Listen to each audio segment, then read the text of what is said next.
ইরানের ৩টি পারমাণবিক স্থাপনায় হামলা চালিয়ে যুক্তরাষ্ট্র ইরান ইসরায়েলের সংঘাতের মাঝে আনুষ্ঠানিকভাবে সরাসরি যুক্ত হয়েছে। এই হামলার জবাবে মার্কিন নৌবাহিনীর জাহাজে ক্ষেপণাস্ত্র হামলা ও হরমুজ প্রণালী বন্ধ করে দেওয়ার হুঁশিয়ারি দিয়েছেন ইরানের সর্বোচ্চ নেতা আয়াতুল্লাহ আলী খামেনির প্রভাবশালী একজন উপদেষ্টা ও কায়হান পত্রিকার প্রধান সম্পাদক হোসেন শরীয়ত মাদারি। এই তথ্য জানিয়েছে মার্কিন সংবাদ মাধ্যম সিএনএন জানিয়েছে, হরমুজ প্রণালী হচ্ছে বিশ্বের অন্যতম গুরুত্বপূর্ণ জ্বালানি তেল পরিবহন রুট। এই প্রণালী দিয়ে প্রতিদিন গড়ে 20% বৈশ্বিক জ্বালানি সরবরাহ হয়। টেলিগ্রামে প্রকাশিত এক বিবৃতিতে শরীয়ত মাদারি বলেন, ফোর্দোতে যুক্তরাষ্ট্রের হামলার পর এখন পালা আমাদের।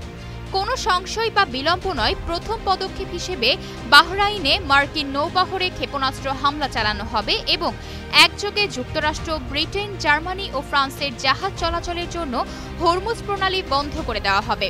তিনি আরও বলেন, এই প্রতিক্রিয়া হবে যুক্তরাষ্ট্র ও তার মিত্রদের আগ্রাসনের সরাসরি জবাব। তবে ইরানের পারমাণবিক স্থাপনায় মার্কিন হামলার বিষয়ে সর্বোচ্চ নেতা আয়াতুল্লাহ আলী খামেনির পক্ষ থেকে এখনো কোনো আনুষ্ঠানিক প্রতিক্রিয়া জানানো হয়নি। দেশটির পারমাণবিক সংস্থা জানিয়েছে, ইরানের গুরুত্বপূর্ণ 3টি পারমাণবিক স্থাপনায় শত্রুর হামলা আন্তর্জাতিক আইন লঙ্ঘন করেছে, বিশেষ করে নিউক্লিয়ার নন প্রলিফারেশন চুক্তি এনপিটি। আশা অর্থী, নিউজ ডেস্ক, গ্লোবাল টেলিভিশন।